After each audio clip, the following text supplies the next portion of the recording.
I've struggled with excess weight my whole life. No matter what I did, I couldn't lose it.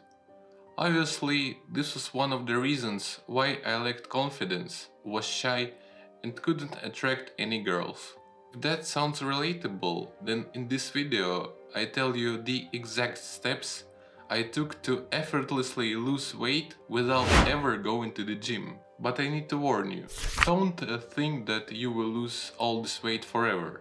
No, it may still come back. Thus, I need you to pay close attention to every detail in this video, because if that ever happens to you, you will have the knowledge that will speed up and increase your weight loss process significantly.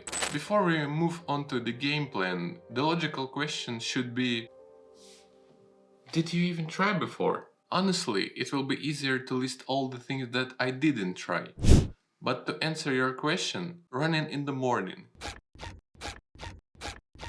going to the gym and not seeing progress whatsoever, high intensity 2-hour basketball practices, counting down calories, doing ab curls till I saw my ancestors, walking gazillion steps a day, praying to God for a six-pack. You name it, I've done it. And I wish I had found this video when I was an obese kid who was ashamed of myself. I wish I knew these easy and impactful tips that I'm about to tell you next. Imagine a backpack. When you fill it with too many items, it becomes heavy and uncomfortable to carry around. Overeating is like stuffing your backpack with more things that it can hold comfortably, and eventually it becomes a burden to you. Right now, I'm actually thinking about the calories that I need to consume. But before I didn't. So the easy thing I did that brought the most impact to my weight loss process was limiting my portions to about 10.5 ounces or 300 grams. You can try the same amount, and if you don't see any results, decrease it. If the process is too fast, bump it up slightly. Now think about your daily food like a traffic light. For example, when the light is green, you can consume food. And when it's red, you stop eating, letting your body pause and rest from food intake. That's called intermittent fasting. Just as a traffic light regulates when cars can move or stop, intermittent fasting sets specific times for eating and fasting. You can ask, wait, what are the benefits? Well... okay. So what about the time window? The light turns green for me at 12 PM and turns red at 6 PM. It's a 6-hour eating window. If you're only starting out, I recommend increasing this time window to about 8 or 10 hours. If even then it's hard for you without food for so long, you can try to drink more water. It will lower the hunger and the need to eat. And lastly, let's imagine your bank account.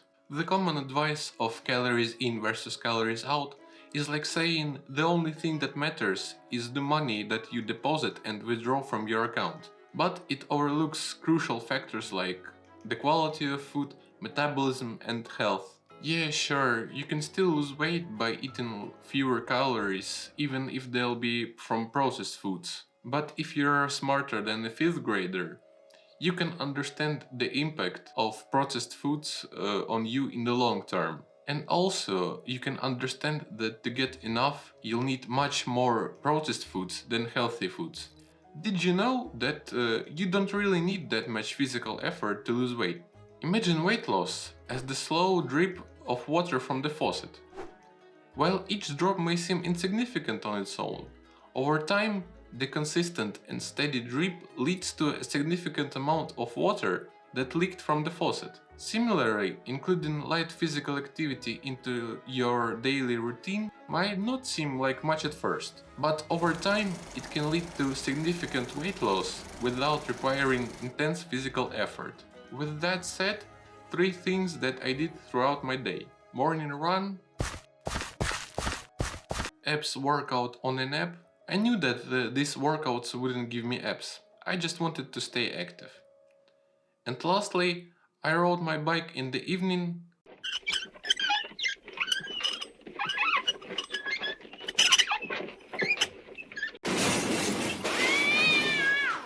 just went for a walk. Do you know what happens when you go for a walk after a meal? When you walk, and especially talk at the same time, you breathe more air, more frequently. Thus, you train to hold the air well and talk better. But most important moment is when you inhale oxygen, it kills glucose, and glucose turns into fat. You ate and went for a walk. Then you spend some glucose which has not been absorbed yet. It's not a necessary step, but a tip to consider. When you want to do something, where does the initial thought occur? In your mind, of course. And often what happens afterwards? You do the thing. The same applies to your own thoughts about yourself. When you think that you are a complete failure, that you'll never lose weight, what happens then? You unconsciously start to believe that. So before applying all the other stuff, I want you to do something.